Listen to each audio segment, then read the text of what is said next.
Makanya ulama dulu ngelatih kita itu pertama Allah itu siapa? Zat sing wajibil wujud. Itu satu filosofi yang luar biasa. Nah, kemudian setelah itu ada setan-setan kecil yang nganggur, yang iseng. Nah itu nggak usah kamu perhatikan. Tinggal delok TV, ngopi, terus tinggal nyate kelata. Enggak saya tamak, pingsan dewe. Syukur-syukur stres dewe. Dugaan saya setan saya itu pingsan, kurang gizi. Karena memang setelah itu setan goda gini. Lalu sebelum Allah jangan-jangan ada wujud yang lain. Lalu Allah sendiri awal mulanya gimana? Kata Nabi, jika ada pertanyaan seperti itu kamu harus berhenti. Tinggal delok TV atau tinggal delok dangdutan. Ya kalau kepeksa ora apa-apa, kelasem ae. Saya tidak menghalalkan tapi kan sudah kamu lakukan. Karena itu lebih baik ketimbang pertanyaan filsafat. Banyak orang yang dulu sholat ketika sekolah filsafat tidak sholat. Alasannya sampai menemukan jati diri itu Tuhan. Dan itu bahaya sekali karena Nabi berkali-kali bilang kamu jangan mikir tentang Allah pasti rusak. Orang kok mungkin rusak dari Nabi pasti rusak. Nah cara menghentikan gimana? Karena setan ini makhluk, akal-akalannya gampang. Tadi tak warai, saya sebagai ulama atau sebagai manusia atau sebagai orang awam atau sebagai siapa saja, kadang ada pertanyaan seperti itu. Tak tinggal anggeling darmo, kan pusing setan, kan ngenteni. Weh, ngenteni bar lo anggeling darmo. Bariku aku lesu mangan mie, bar mangan mie waret turu, kan dia ngenteni terus mau bikin was-was lagi. Ternyata saya sibuk kan nggak bisa masuk deh. Bangun tidur aku selali pertanyaan tadi, dinteni. Nah, dia masuk lagi aku sibuk ngajak anak jalan-jalan. Jadi saya kalau jalan-jalan di pasar itu sentani tan santai wae. Itu memang resep dari Rasulullah. Jangan sampai orang terjebak filsafat yang sampai menanyakan eksistensi Tuhan. Dan dia tidak mau iman, tidak mau sholat, tidak mau puasa sampai menemukan Tuhan itu siapa. Itu jelas minas syaitonir rajim, itu perilaku setan. Makanya Rasulullah setiap ditanya sahabat gitu itu Nabi guyu-guyu. Dan guyunya Nabi itu kata Nabi, baguslah kalau kamu takut Tuhan kalah kata Nabi. Nabi gojok gitu.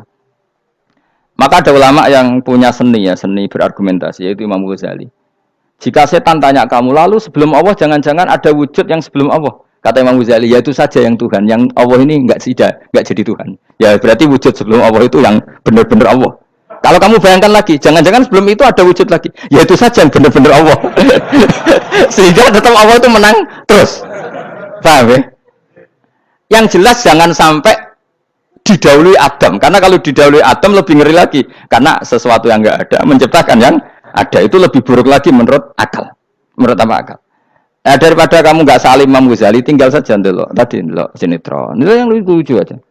Tidak sing lucu-lucu.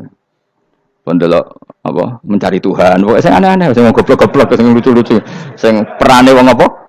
Terus saya sering diprosesi saya. Gus Salim jenengan kok sering delok sinetron sing ana dialog wong goblok-goblok. Wong goblok ku menarik cara kula. Apa ya? Cara pandangnya di luar dugaan saya karena kula berkali-kali lho kalah wong goblok. Jadi makanya. Ini tak ceritani beberapa kali yang jari Gus Pak cerdas berkali-kali kalah wong goblok. Ada seorang santri itu ingin dibelikan bapaknya itu sepeda motor. Bapaknya wong desa, senengane ngrumat sapi wedhus. Menurut saya ya orang tuanya itu mampu lah, sangat mampu untuk beli itu. Pak mbok ditukokno mawon wong sepeda motor. Kata bapaknya, "Anakku nu jog mondok tak goblok, Gus. Wong njaluk kok sepeda motor, njaluk mobil ora ya goblok. Lah kok goblok, Pak? Jenenge donya iku Gus, sing lahirno donya kok sapi ku ndek anak, wedhus ndek anak jenenge donya. Di mana-mana jenenge donya sing lahirno donya. Iki donya kok mangan donya. Mergo motor iku kan tuku bensin, mobil. Iku cara dekne iku goblok Gus. Batin berarti kabeh kiai goblok perkarane tuku donya sing ngentekno donya. Cara dekne donya iku sing lahirno donya. Batin kok pinter iki batin. Untungnya saya ini ulama ya, ahli tafsir ya malu. Sebenarnya kalah itu ya malu. Tapi saya sebagai orang objektif fair, itu teori benar apa? Jadi donya itu ya sing lahirno donya. Donya kok mangan donya iku goblok.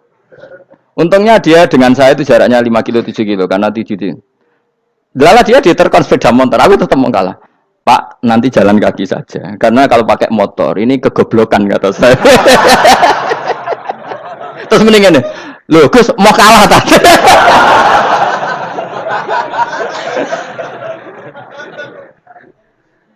Wah kacau. Singkat cerita dia bersikeras, nggak mau beliin sepeda motor anaknya karena di mana-mana dunia gue sing lahir no dunia, nggak boleh dunia kok mangan Ini satu kegoblokan yang agak ilmiah tadi. Nah, Imam Asy'ari juga mengalami hal yang sama. Imam Asy'ari itu punya, kita kalau ahli sunnah kan dua partai ya. Ya, dalam ahli sunnah itu hanya ada dua partai juga. Kalau nggak Asy'ari ya Maturidi. Ya, dan sama-sama alim. Ya kalau terpaut ya paling 5%, 7% ya. Kealimannya Asy'ari dan Maturidi. Imam Asy'ari itu bikin logika yang jelimet seperti saya sekarang ini. Logikanya jelimet, tapi permanen. Jadi yang saya ajarkan tadi itu logika yang jelimet tapi apa? Permanen. Karena tadi alam raya ini kadung wujud. Kalau kadung wujud pasti pewujudnya yang menciptakan wujud pasti adalah kewujudan. Karena al-adam la yu'athiru syai'an. Di mana-mana kenihilan tidak yu'athiru syai'an. Ya sepakat ya, gampang kan? Tentu wujud ini prima disebut wajibil wujud. Lalu Imam Asy'ari itu bersikeras. Kalau imanul muqallid itu tidak diterima. Terus banyak yang keberatan ulama, tapi Nabi nyatanya yaktafi bi imanil Arab al khalina anin nadur. Nabi nyatanya mencukupkan imannya orang-orang Bedui yang mereka itu kayaknya tidak bisa mikir. Ya, Nabi yaktafi bi imanil Arab itu wong desa al khalina anin nadur yang mereka itu tidak bisa apa? Berpikir. Singkat cerita Imam Asy'ari survei. Coba ayo kita tanya orang-orang kampung. Ternyata kegoblokan orang kampung itu ya ilmiah, masyhur itu. Imam Asy'ari saja harus belajar dari wong awam, wong goblok-goblok. Kita kok ingin ya Badawi bima arafta rabbak. Kowe kok iman be Allah iku bima arafta rabbak. Lalu kamu tahu Tuhan kamu atas nama apa? Dengan logika apa? Jawabnya enak ya. Al-ba'ratu tadullu 'alal ba'ir wa atharul aqdam yadullu 'alal masir. Angger ana tletong ya ana ontane. Angger ana bekas delamaane wong ya ana sing bar liwat. Jadi misalnya ada bekas teracak anjing, berarti anjing habis liwat. Ada bekas apa ular ya berarti ular harus liwat. Ada bekas tercak manusia ya berarti manusia habis liwat. La wa hadzal alam atharun min athari qudratillah. Alam iki bekas, mesti ana sing gawe. Jadi Mas Ari pinter juga, mesti logikane gak jelimet tapi agar ana tletong ana sapine. Ana tracake wong berarti ana sing bar liwat. Dene ngomong gampang wa asarul aqdam ya dulu alal masir.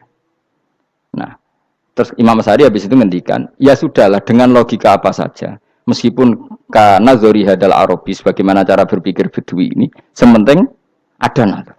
Apa ada nazar. Ya nazar apa saja. Misalnya orang ahli matematika mungkin bilang angka dimulai dari 1. 0 itu akal-akalane Khawarizm. Mergo ini kebingungan nulis 10. Tapi tetap angka itu dimulai dari 1. Kalau misalnya 1 untuk mecah kesulitan ya harus dimulai 0,1. Tidak bisa 0 tok. Jadi 0 dulu itu untuk mematahkan kalau jumlah itu tidak sampai 1. Tapi faktanya jumlah itu kan pasti 1 karena dimulai dari wajibil wujud. Khawarizm itu ya pintar matematika. Saya juga punya ilmu hisamnya Khawarizm. Itu kan dia karena kebingungan angka pecah. Misalnya 1 tidak sampai 2. Mau tidak mau harus ditulis 1,5 misalnya. Paham ya? Lalu kalau sebelum 1 tetap dia harus 0,5. Lalu hakikat 0,5 itu kan bagian dari wujud apa bagian dari Adam? Tetap bagian dari wujud. Jadi 0,5 itu kan khayal kuliah. Tak warai ya. Mungkin saya ada ahli matematika ala wong kampus, tapi saya tahu Kang, ala Islam itu lebih gampang. Misalnya gini. Sesuatu itu kadang kamu putuskan itu satuannya 1. Tentu ketika separuh kamu katakan baru separuh. Tapi sebetulnya ketika satuan itu kamu katakan 10, yang separuh itu sudah 5. Itu kan terserah sing bagi, napa? Terserah sing bagi. Ya iya dong, misalnya 1 juta, 5-nya artinya apa coba? 500.000 kan. Sekarang kalau 100.000, 5-nya jadi berapa? 50. Kalau 1,5 jadi. Nah itu kan terserah satuannya apa? Tapi tetap dari 0,5 itu tetap menunjuk sesuatu yang wujud. Yaitu 5-nya sebetulnya apa? 5 yang separuh tadi. Paham sih kalau maksud? Tetap nggak bisa sesuatu dimulai dari apa? 0. Nah, makanya kata Abdul Hamid Khan kalau dalam mendidik tauhid, itu gampang saja tadi. Alam raya ini kadung maujud. Kalau kadung maujud pasti disebabkan oleh sesuatu yang wujud. Karena wujud pencipta harus berstatus prima. Lah prima ini atau premium ini kita sifati wajibil wujud. Atau kamu katakan apalah kausa prima atau musabibul asbab. Nah kelirunya kita dalam berislam itu, kritiknya para ulama, kita ini nyebut Allah dulu baru menceritakan status Allah. Kalau zaman Nabi itu dibalik. Status wajibil wujud itu kita terangkan dulu, baru yang oleh Islam itu namanya Allah. Paham ya? Kan beda, misalnya gini logikanya gini, kamu ketemu orang ateis, saya ulang lagi, kamu ketemu orang ateis, terus kamu ditanya, lalu alam ini yang menciptakan siapa? Allah Jalla Jalaluh. Mesti kan tanya, man huwa Allah itu siapa? Kalau dulu Islam mengajarkan enggak gitu. Surat pertama turun apa coba? Iqra. Iqra itu enggak nyebut kata Allah. Iqra bismi rabbika. Rabbika itu siapa? Alladzi khalaq. Sebutlah nama Tuhan. Yang berhak menyandang Tuhan adalah zat yang pencipta. Itu tidak ada kata Allah. Di surat Mudatsir, surat kedua. Ya ayyuhal mudatsir kum fa'anzir wa rabbaka fakabbir. Bukan Allah fakabbir, wa rabbaka fakabbir. Sehingga cara berpikir gini dibalik. Sebutlah Tuhan kamu. Tuhan itu siapa? Yang berstatus Tuhan adalah zat yang berstatus pencipta.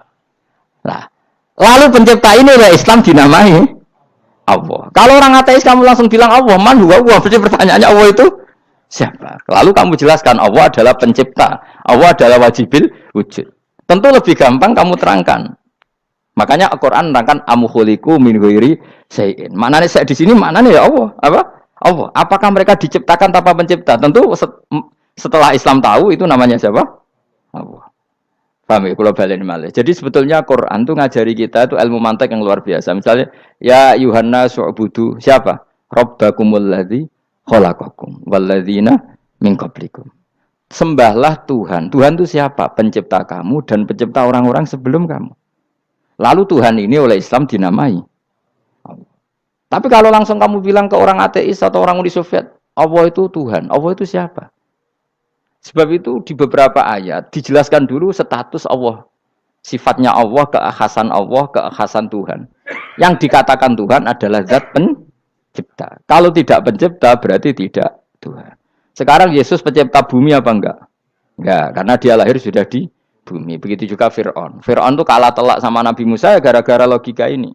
Ketika Nabi Musa ditanya Fir'aun, "Wama Rabbul Alamin?" Lalu Tuhan itu siapa? Kata Musa, "Rabbus samawati wal ardi." Yang menuhani langit dan bumi. Jadi Fir'aun, "Ndak, ma'alim tulakum min ilahin wa irisa." Jalan-jalan kemana-mana yang dikatakan Tuhan oleh masyarakat saya kok. Nah, kurang ajar Fir'aun. Terus kata Musa, "Ya Tuhanku yang di langit." Terus manggil Haman Mesir. "Ya Haman ibn li surhalla ali abluhul asbab samawati fa'attali ila ilahi Musa." "Haman, bikinan saya piramida yang tinggi. Aku akan lihat Tuhannya Musa. Ada enggak di sana?" Padahal misalnya munggah tenan yang pangeran ra iso didelok kan repot Nabi Musa. Wah, parah ya. Nggih piramida nginceng pangeran teprak ketok kan. Akhirnya Musa pakai logika. Ya sudah gini saja. Rabbukum wa rabbu abaikumul awwalin. Yang menuhani nenek moyang kamu yang dulu-dulu. Oh itu langsung fabuhita Fir'aun. Fir'aun tuh kaget sekaget-kagetnya. Dan para penggawa Fir'aun sadar. Wah kalau Fir'aun yang Tuhan, babanya tanpa Tuhan. Kan Tuhannya balita kan gitu kira-kira. Tuhannya balita. Tuhannya barulah. Itu kan jadi logika yang mematikan. Kalau Fir'aun Tuhan berarti babanya dulu yang wujud itu tanpa Tuhan. Karena Tuhannya barulah. Ini ada Tuhan kok datang terlambat ini kan. Akhirnya para penggawanya Fir'aun iman. Macam gendeng ya. Fir'aun itu gendeng. Itu pentingnya logika Rabbukum wa rabbu abaikumul awwalin.